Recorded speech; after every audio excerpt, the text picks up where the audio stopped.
lucky charms and silly alarms. I am not superstitious, are you? Yesterday was Friday the 13th. Some people think it's an unlucky day. I think it's just like any other day. Some people believe that if a black cat crosses your path, you will have bad luck.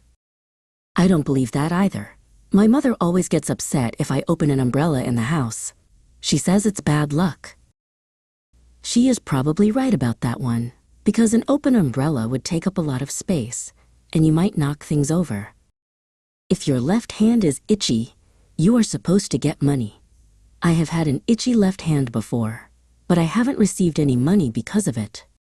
It is bad luck to walk under a ladder. That is probably true because you might knock somebody off the ladder, or have a can of paint fall on top of you. If you are acting in a play, it is bad luck if someone says, "Good luck to you." This is very confusing. You are supposed to tell an actor to break a leg. It doesn't mean that you want the actor to break his leg.